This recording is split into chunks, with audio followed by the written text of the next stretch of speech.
that awkward moment when you hit start the stream, and then you're waiting for YouTube to acknowledge that you're it's like, oh, That okay. you're live? Yeah. Yeah.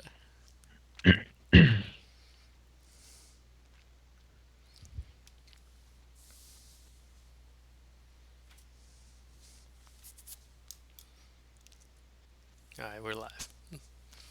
All right.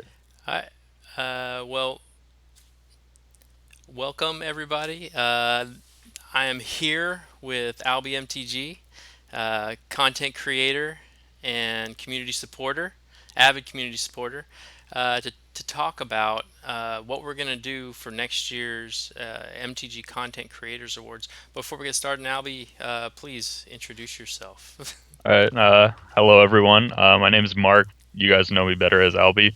I post videos here on YouTube where I talk about Magic the Gathering related stuff, as most content creators do. Hopefully, going to start streaming here in the near future, but the end of the semester is kind of getting in the way of that for now. But again, hopefully, we'll get to start making more content here again really soon. So I look forward to it, and I can't wait for the stream here. Yeah. So you notice I have, if you're watching, you notice I have a PowerPoint up. It's this is in a kind of a business meeting format, so we're going to talk about uh, what we did last year and what we can do to improve the Content Creators Awards for next year. And the mindset I want to maintain is redirecting everything back to the content creator. Uh, this, yeah, I want to keep it. There are many, many ways to exploit this. Many ways, but I want to not do that, and I want to keep it self-sustaining within the community. Uh, but with that, here, let me, since we're a two-man show, I'm gonna send this out real quick in case people want to join. Oh yeah, I can tweet out the stream here too. Yeah,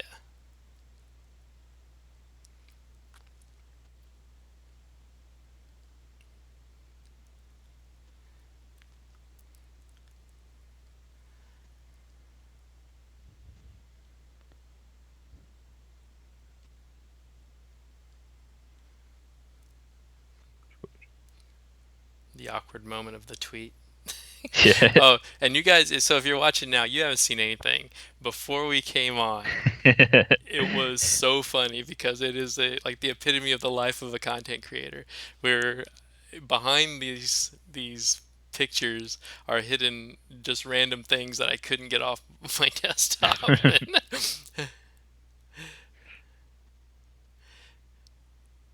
And there was a solid like 25 minutes of us like eating food before the stream started. It's like, I don't know if this is gonna work. He's like it's cool, we'll figure it out. All right. Yeah, we got there. It's going well so far. We're only like 2 minutes in or something like that, but they've been a good 2 minutes so far. I think we're off and running, and it's the first time doing this, so I hope this spurs more discussion. I want to hear what people what people have to say about what they honestly felt about the last years. And when I initially brought this up, when I proposed it, there was several groups with opposing thoughts. Some people, initially said, he's a witch, burn him, you know, and then there was you on the opposite end of the spectrum who embraced this fully. You not only encouraged other content creators to get involved, you walked them through the whole process from beginning to end and your involvement in it. I really appreciate that. I thought it helped illuminate um, a lot of the the the mystery of how to do it. You just shined a light on it and said, this is how it happens. And I really appreciate that. Yeah, I thought it was like a really cool idea when I first saw like the initial tweet that you put out about it. I was like, okay, this seems like it could be really cool. And then the more I went through and like went through the categories and was slowly going through and coming up with my own nominations, thinking back on just all the great people that we have in this community and who I would vote for in the specific categories and who I thought would win, comparing these different content creators to one another. It just really became like this in-depth thing that I really enjoyed, and I wanted to get other people to enjoy it as much as I was enjoying it. Yeah, it was good, and it was that kind of attitude that really fanned the flame on it. And I also I wanted to hear from the people who had an opposing point of view as well, because this is, like I said, it's not supposed to be divisive. It's supposed to be something that we can rally around each other, and support each other. And I think as long as we keep that idea, um, in the planning for 2020, I think we can improve this. We can make it even better. And but I'm gonna reveal some secrets in here, and some people might call me insane for even doing it the way I did it, because uh, when when I first started, I was people offered me money, like right when I started, and they said, where can we send you money to do this? And my response was, let me prove the concept first. Let me make sure it's something that we can repeat over and over again, and I would bear the cost of the first one, and then we'd figure it out for the rest. Maybe we would we'd figure out how to pay for future years. But with that being said, I'll jump into this. So thank you for coming to the business meeting, with my PowerPoint presentation, hiding all the random icons on my desk. Yeah, Um, JJ was telling me before the stream that it was going to be the most unprofessional stream ever, and I kept reminding him we had a PowerPoint. It's going to be the most professional stream ever. I even changed the background so it looks cool. So last year I would call it fairly simple. We did 11 categories. We had one big presentation, um, that I think people really enjoyed watching. And then I used 22 presenters. You guys, that was probably, I would say, the best part of the entire thing. Also, in a way, kind of the most infuriating part of it, but it was, I selected presenters, fairly randomly. I cold called everybody, just sent emails to people. Some people were like, "Who are you? Stop emailing me." And then and it was from all across the content creator spectrum. I had people that were small creators, large creators, and what surprised me was, people are okay with, like, they jumped on it. Some people you saw, like, um, loading ready run jumped on it. We had some people that I didn't expect to get answers back from. I I did get answers back from a lot of people. I got answers back from, well, a lot of people said, I think we were going through a preview season at the time. Like, Mm, so there were people were swamped too. So I had a lot of good side discussions. I think LSV emailed me and said this isn't my thing, yeah. which it's not. When I sent out the votes, like the voting process, the response I got back from the actual just gamers, like the pro gamers, was, Mm, we don't watch content. yeah, that it makes sense. Like, I mean, they probably would have been fine for the articles. Like, I know one of my nominations for like best article of the year was a Frank Karsten article, and I feel like the pros probably could have done fine with that, but like for the smaller content creators, they probably would have had no idea. Yeah, that one actually was, ended up being. I think Frank Karsten had two or three articles Yeah. in the final top 10 nominees. Yeah, I think they were his article on what if there was no card limit in Modern, where you could just play like 60 of one card instead of being restricted to a playset. And I think his other article that made it might have been his like how many colored mana sources do you need, because that one was like super specific and mathematical and Yeah. just really, really well done. Yeah, the guy I had that, we had the five-way tie with that, and the guy I had to, um, do the final judging on it, Dr. Nelson, he didn't know anything about Magic, nothing at all. Yeah. So I had to sit down and explain to him the game, You know, this is what, and you're going to get some articles that are very blog type, stream of Mm, consciousness type articles, and then you're going to get ones that are more professional. And I thought it was cool that five people ended up being in a tie for that. And I think that I like that, the way we did the voting, the rank based voting. And you saw the voting sheets.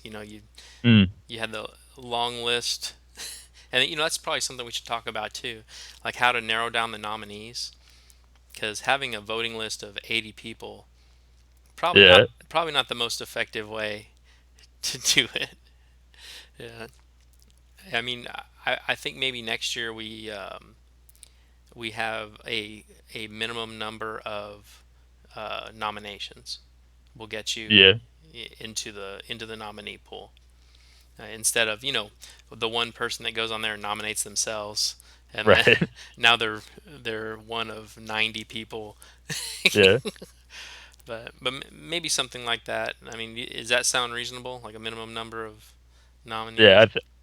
I think so because like when I was going through and doing my voting, there was like certain people that I knew I wanted for like a specific category, and I'd have to scroll through like 80 names to figure it out. And I'm looking at like 20 names that I've never heard of before. But it was also kind of good because I got to see some new content creators that I wasn't familiar with and got to kind of check out them. So in that sense, it was nice. But for kind of like a practicality standpoint, it probably would be better to do some sort of like minimum nominations needed.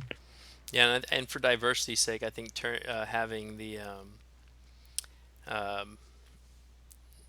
well, I know not everybody who goes to vote is going to go check out everybody's channels. They're probably going to Right. look at that long list, and this is what I'm trying to prevent: is a voter gets to the long list and goes, "I don't have time for this. I know these people. Yeah. Vote." Yep. Yeah. So I want to prevent that by narrowing it down ahead of time, making it easy for them to, take some time. And I put links in the actual ballot to every piece of content. So the one ballot that had 80 people on it had 80 links, Yeah. which was kind of stupid. I thought it was like, wow, that's just. I'll have to figure out how to fix this. But yeah, I think that's the way to go. Uh, Limiting if you get say 5 nominations, you're on the nominee list. Yeah. Yeah, because some people got 20, some people got one. Yeah. Yeah. All right, so that was last year. We had these categories. Um the one so I when we started, best streamer was not in the list. That was someone said that's a you missed one. So I immediately added them to the nomination pool. Um, and then the best blog was a little vague, so I added blogger website. Expanded it to website because um, that one's it was a little iffy because I mean we got a nice spread of nominees for it, but anything can be a website. It's Yeah, exactly. it's I don't know. What do you think? Is that not not I mean, specific enough? yeah, it's probably not specific enough if we're looking for just like articles as the or I guess articles is already its own category. Hmm. But like kind of like differing between like we could consider like Channel Fireball, Card Kingdom, Card Sphere, for example. Have to do my shout out. It's um, like you can consider any of those a website where you're like purchasing Magic cards, for example. But then at the same time, there's like all these other websites, like the forum websites, and Yeah. even Gatherer, if you want to consider Gatherer to be a thing. Maybe something like Mythic Spoiler to Scryfall, those sort of things. So I think kind of like separating those into maybe some different categories or kind of like narrowing in on one of those Yeah. could be helpful. Yeah. Yeah. And I mean, it's so difficult because well, I like the results, like because you had like EDH Rec and MTG Goldfish won that one, which their website is like Yeah, their website's great. it's fantastic, but it's a little vague to me. I gotta figure out how to word that the right way. because it's I mean, technically a blog as well. yeah, like that's also something that like right now it's just you and me trying to figure out these ideas. Once other people see this video and start, pitching their ideas too, maybe someone else who's just, watching will have the best idea in the world and Yeah, will be able to, adjust accordingly.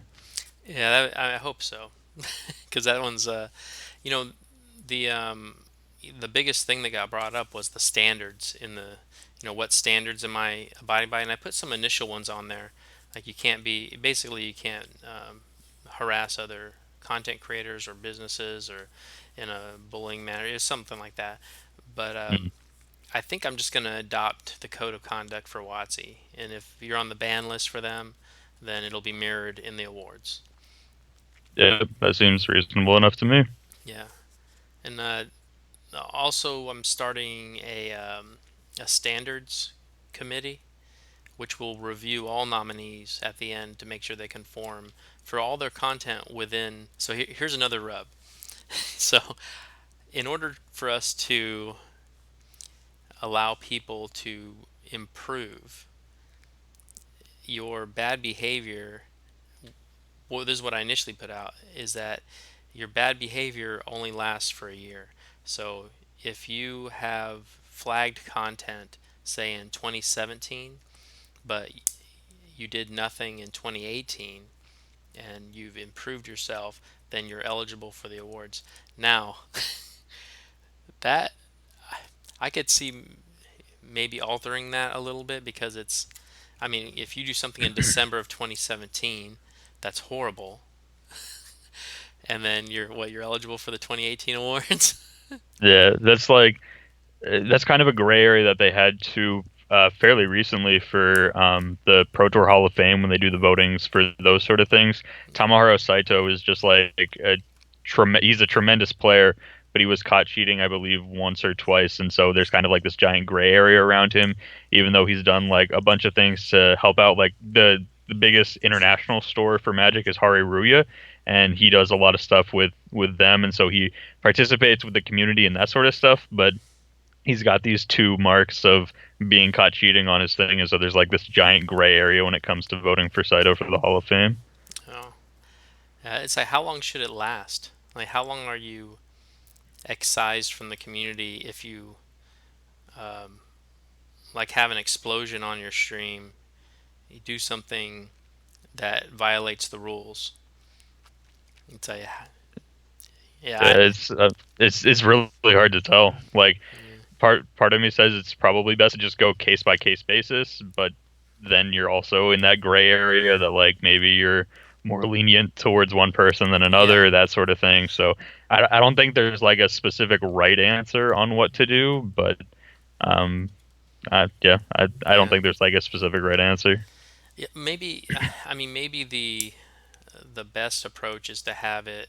Um, uh, if maybe like having 2 years.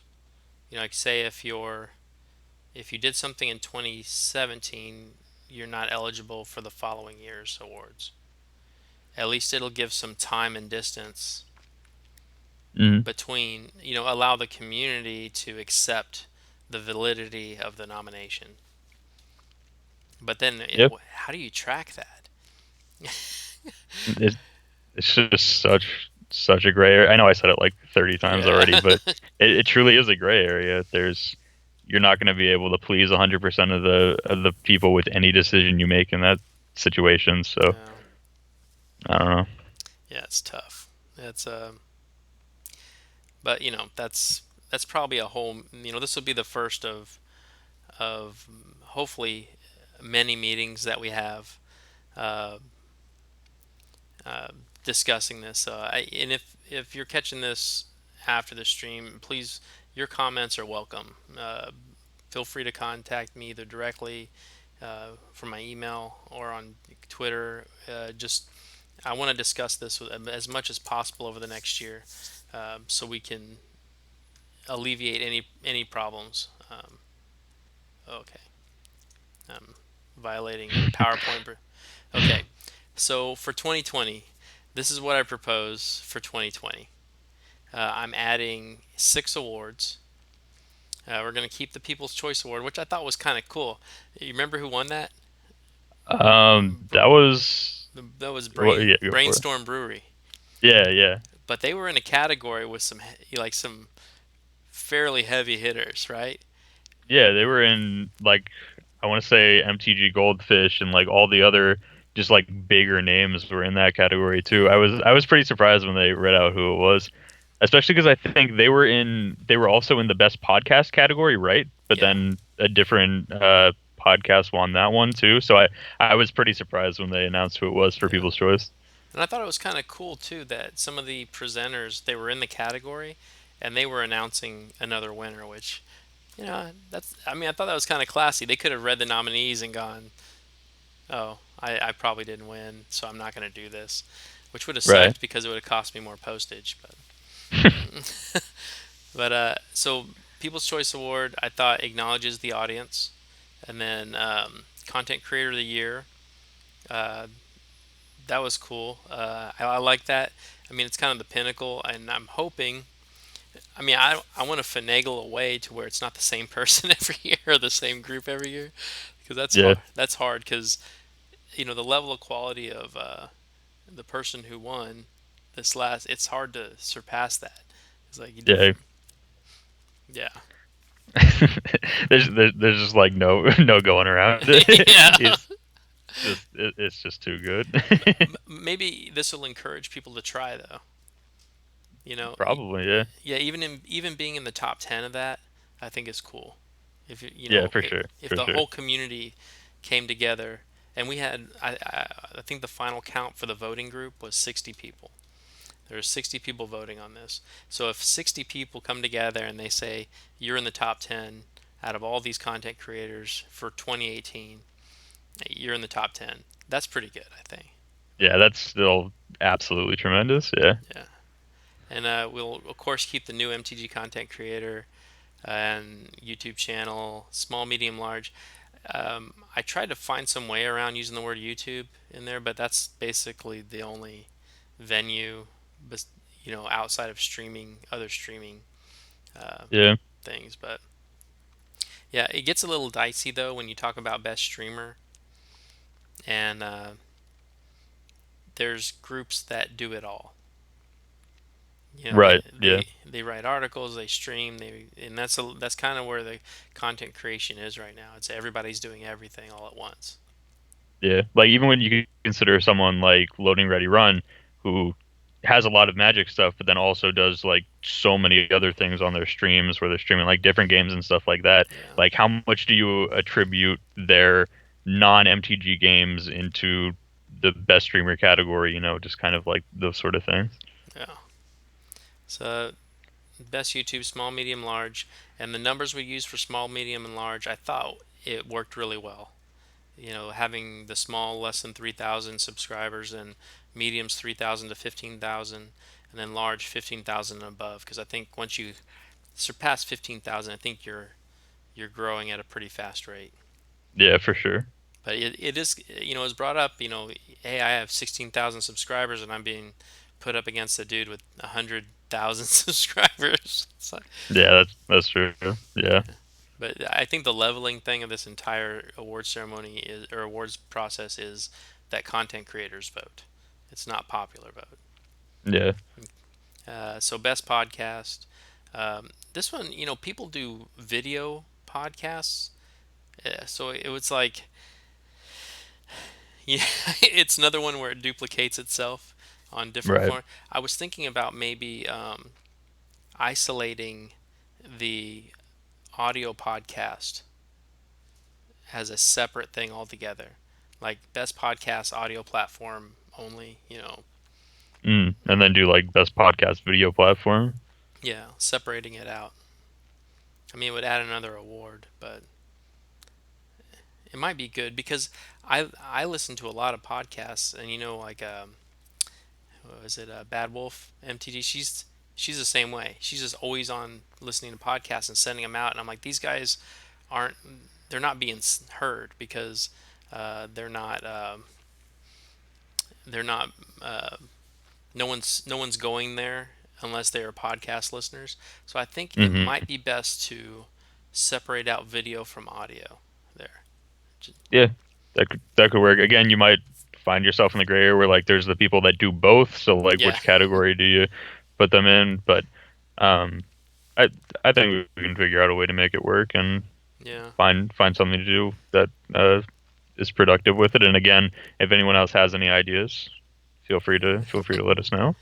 yeah. It's dicey, right? It's like how many, and I'm not even gonna get into different formats of Magic. Can you imagine if that was suggested? Like, hey, what about modern EDH? And I'm like, that's a Yeah, that's like impossible.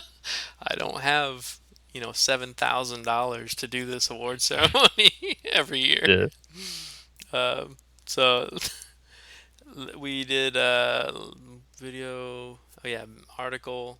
We talked about that. Blog, website, video, best streamer. So adding the different categories of streamer, small, medium, and large, and then having a separate category altogether for the Mythic Pro League.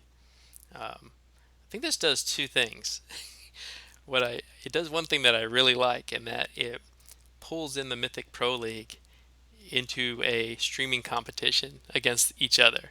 And yeah, so, that's kind of like a cool thing in itself too, yeah, because you could have someone who's just like the most entertaining streamer in the Magic Pro League, but maybe doesn't get the results that they necessarily wanted. So it could be kind of like a consolation prize. Like, yeah, look, you were the most entertaining, might not have had the best results, maybe some unlucky draws, but you were the most entertaining. We learned the most from you. yeah, That sort of a thing. yeah, and it also insulates the small, medium, large streamers from the Mythic Pro League, who got they have backing, they have a lot of resources to Yeah, exactly. do this. So yeah, so I think those four categories, which is kind of surprising because um, I thought the YouTube channel would be the biggest one, but now it's going to be best streamer. It has four different awards for best streamer. Yeah, I mean, honestly, that's kind of how things are going recently. It Yeah, seems like a lot of people are making the jump more towards streaming. Like yeah, I'm significantly more known for my YouTube work than my Twitch work. But even in the beginning, when I was doing my introduction, I mentioned I was going to start streaming soon. So it's just kind of like becoming a habit with all those content creators that slowly streaming is going to end up yeah, becoming a part of us. yeah. And I added another new category as best artist. Now my idea for best artist is market and aftermarket. So the actual um, hired WATSO artists that do art for sets. I would love I would love for people to uh, get excited about that art and start discussing it and arguing about it. I'm just going to vote for Seb McKinnon Yeah. 200 times. I'm just saying it right now. Seb McKinnon's artwork is by far my favorite. Well, it can't be anything he's done in the past. It's got to be what he's done in that one year. True, true. So yeah, so I'm sure I'm sure his work will be just as good in 20 whatever it is 2020. Yeah, yeah. that's what year we're talking about. What if he gets really bad at it? Then I'd be pretty disappointed, honestly. Yeah, I'd be pretty sad. but and then there's the aftermarket artists, which are the like the this is a broad category. You have people who alter cards, and they do a lot of streaming about Magic the Gathering, and I want to acknowledge them, but I don't want to put them in the same category as professional, WotC artists. Yeah, I agree. If you have those together, we're just gonna end up seeing the top 10 being maybe like one altarist, nine magic artists, or Yeah, even just all 10 being magic artists. So yeah, separating these makes it much more likely that some sort of an alterer is going to get noticed through this. yeah.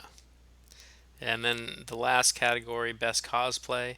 I love that we're putting this in here because it's, and I think this is going to be super competitive.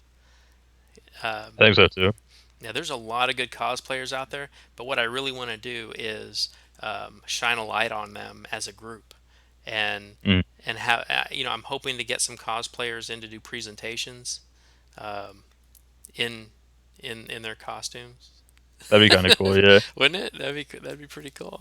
But I Just want. like I forget who it was that did the Karn cosplay at GP Vegas, but Oh, that cosplay was so good. And can you just like imagine having your award being read out by Karn? That'd oh be yeah, super, super legit. that would be so cool. But yeah, and then there would be a precedent set that would just no one would be able to meet that precedent ever again. All right. So any other categories you can think of that you would add, or maybe which one one that needs to go away?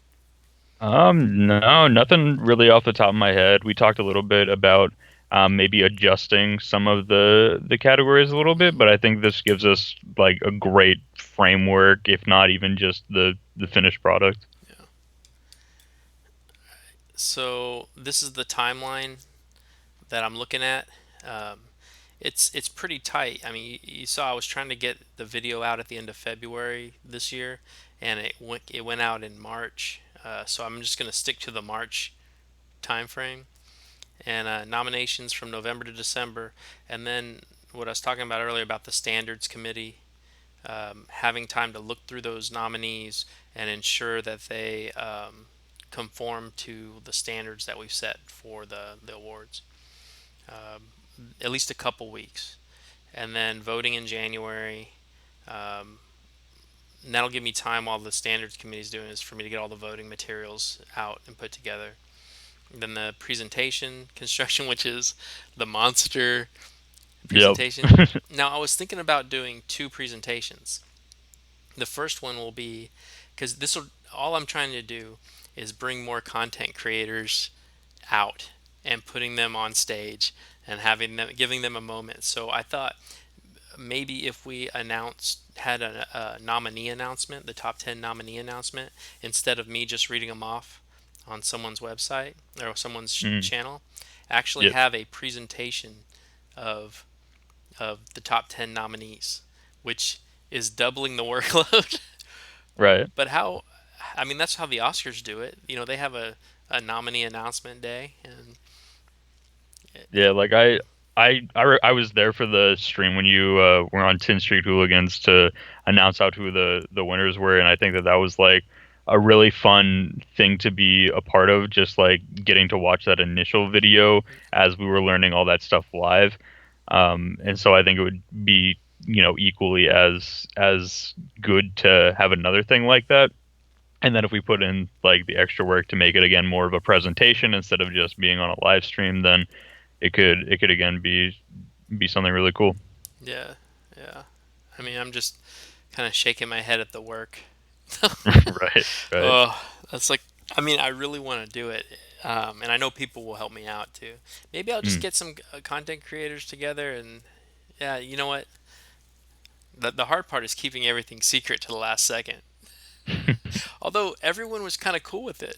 They were like, Yeah. although I think a couple people texted me and said, "Hey, can I tweet this out?" I'm like, "No, you can't tweet it out." Nope. I'm like, it's a secret. Yeah. But yeah, so I think two presentations, it would probably fall into. It has to be after voting because the voting determines the top 10 nominees. Really, it's kind of silly because there's usually like 20 to 30 nominees. Then, or maybe if we can narrow it out ahead of time, then I can announce the nominees before. But Mm. somewhere in January, um, do the presentation for the nominees, and then while the excitement's still in the air, a month later, do the award show. I guess I could Yeah. do it in February. Yeah. Yeah, like maybe for like for January, the voting that's done in January is the ones where the content creators themselves are doing it. The nominations are free to everyone to do, and then the voting is just like the content creators. And Yeah. so I think if we do the voting and like maybe make it I don't know, a 2 week time frame instead of the entire month, that could Hmm. give you an extra 2 weeks then to kind of put together this other presentation. Yeah. No, that's a good idea. Yeah. All right. Yeah. Psh, I could do that. Just take February and March off. You see why I pretty much stop doing all of the content but this, except for my collaborations with Chuck and the Yeah. Stomping Ground. But anything else I was doing, it just kind of goes away. It's like I have to focus on this because I think it's worth the time. Mm. Yeah. I think So it's definitely worth the time too. I think it's a really, I don't know if important's the word that I'm trying to go for, but definitely a very cool thing that we have. yeah, I just want to keep it pure and beautiful. Yeah. So I'm going to reveal how much I invested in this program. Uh, so voting, I wanted to use an official platform for voting and not just. It had to be beyond reproach, right? It had to be a method that could be verified by professionals. And so I went through OPA Vote, which is you can also use those in government elections. But so that that plus a an opinion poll that I used for the People's Choice Award was about 180, and then the awards themselves, which are made from the finest Chinese glass, um, and then of course shipping. But the the reason I'm showing this is because I want to make this. Um, I obviously can't maintain growth in this award ceremony by myself. So the question, or we want to look at what we want to spend for 2020, and then how are we going to pay for it? Mm. Yeah, because I basically turned down sponsorship and individual donations for this set of awards. Oh, hey, Pixie Kitten, how are you doing? Hey, our chat's working. Can you believe it? Yeah. Um, Pixie Kitten, obviously a huge part of the award ceremony. Uh, One of the most epic moments in the Mm. presentation, the final presentation. Yep. The sneeze hurt. The sneeze heard around the world. Yep. Yeah. But I like how she took it back. Like, right? Yeah. She's like, no, that's my sneeze. What's funny is she sent me a lot of stuff, like to put like outtakes, and that was the one thing I cut out was that one sneeze. Like, oh, it's so perfect. Um, so this is what we invested for 2019. For 2020, we were averaging $66 an award for each category, basically for every award. So we're looking at right around $1,000. Um, I'm leaning, like I said, I'm leaning away from sponsorship. I want this to stay clean, and I don't want to exploit it for money, which it could very easily be exploited for money. um, but but the I thought I've never used Kickstarter before. Yeah, I've never. Pixie's in the chat saying bless me. It was epic sneeze. I know. I still watch. Go back when I'm feeling like when I'm having a bad day. I'll go back and watch the awards ceremony again and just read the chat. It's Yeah, it was warms great. warms my soul. The chat does because everyone's just throwing out all this love. But so I've never used Kickstarter before. I thought about Patreon with an using Patreon, and the max anyone could donate would be $1. So it would be the 1,000. I can probably get 1,000 people to donate $1 each, or Mm. actually $1 a month. But I didn't.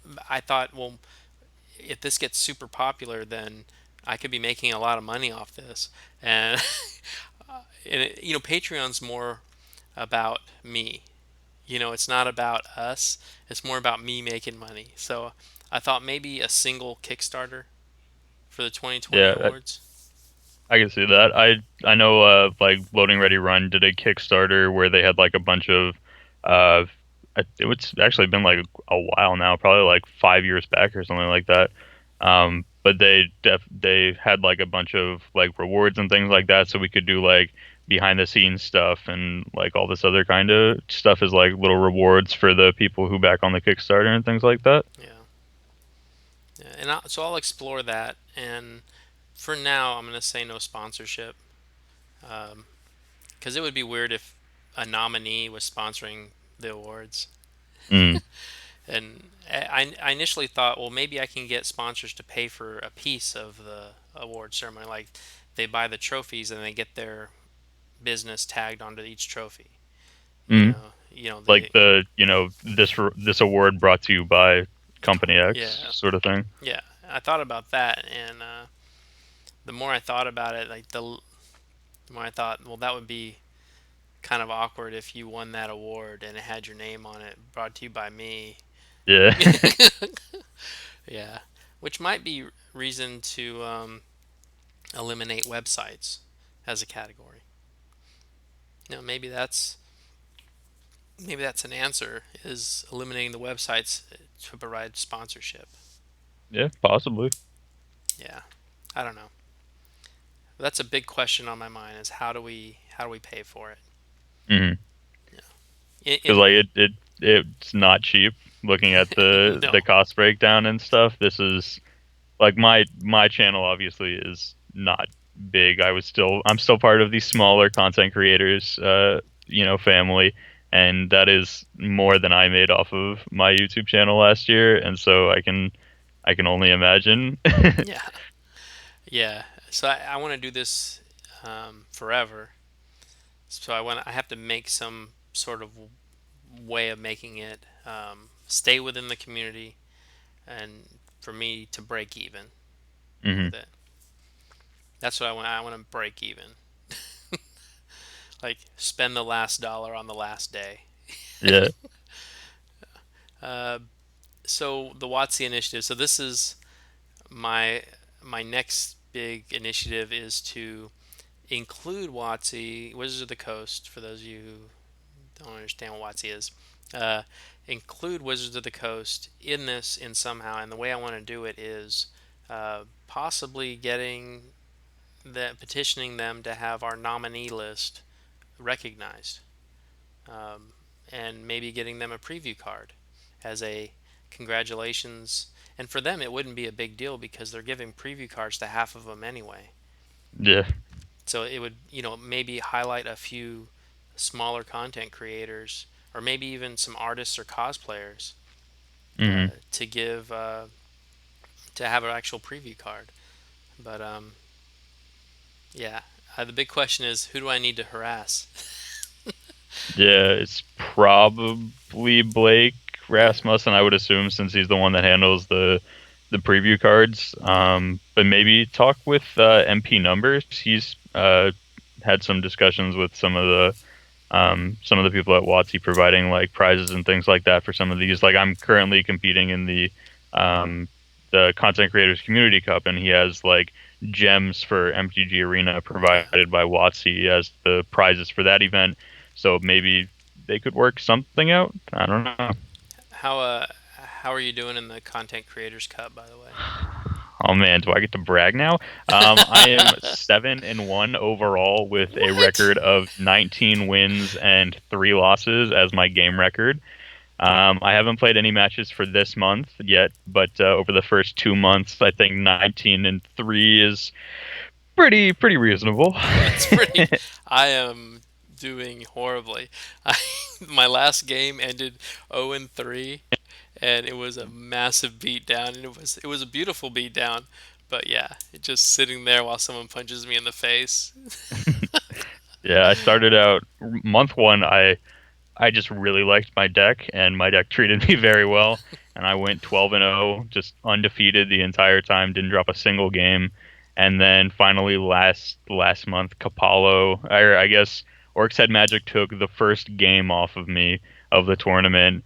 Still won that match, and then Capallo beat me 2-1. So he gave me my first match loss of the Content Creators Cup. But so far, my only 3 losses are still the two to Capallo and one to Orcs at Magic.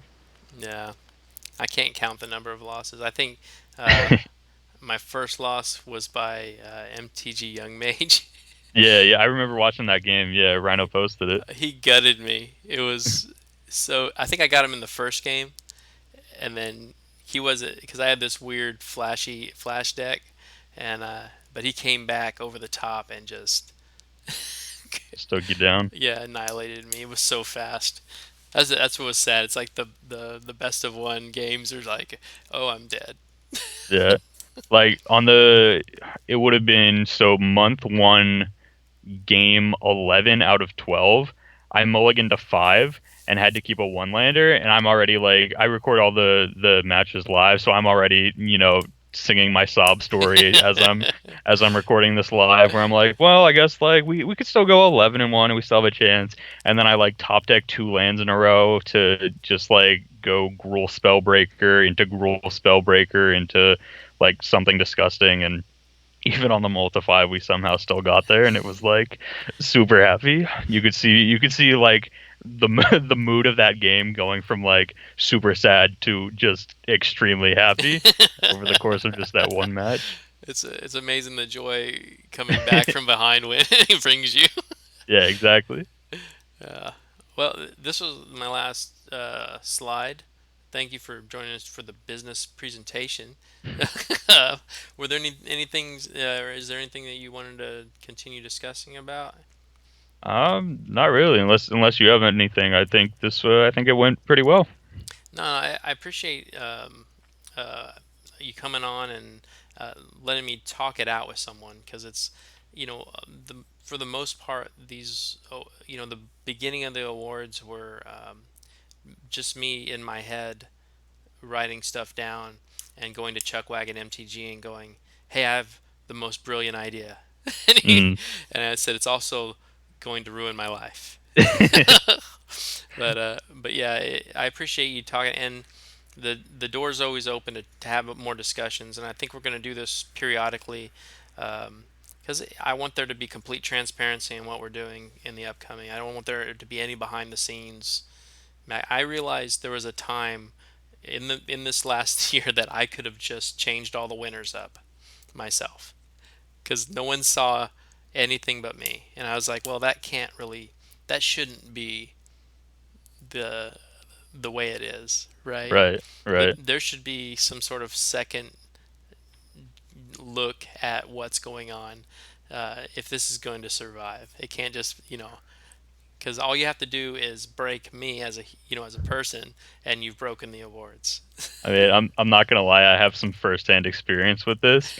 My when I was in middle school, I was part of the yearbook, and we had like the superlatives and stuff. So you would have like, your most athletic and class couple, all that other kind of stuff. And I was voted quietest in the class, but because I was in charge of the superlatives and didn't want to get my picture taken for the yearbook, someone else got to win quietest in the class. You like switched out your own award. Yep. I almost turned this entire thing into a joke, which I think my friends would have thought it was funny. But since I was sending out presentations to everybody, and it was all They are. secret about that, and then I was the only one seeing the presentations, that it would be really funny if they all said my name Yeah. in the end, and I'd be like, I won everything. But I didn't want to destroy it on the Right. first year for a kind of funny joke. But no, no. But thanks for coming on. I appreciate it. And like I said, to anyone out here watching, please leave a comment. Contact me at mtgstrategist@gmail.com. I'm easy to find. I want to hear your opinions. If you love it, if you hate it, if the thing I want to hear mostly about the things you hate about this. Um, I mean, do we use too many British people? Maybe, but I thought it was awesome. Not enough Canadians, probably. Mm.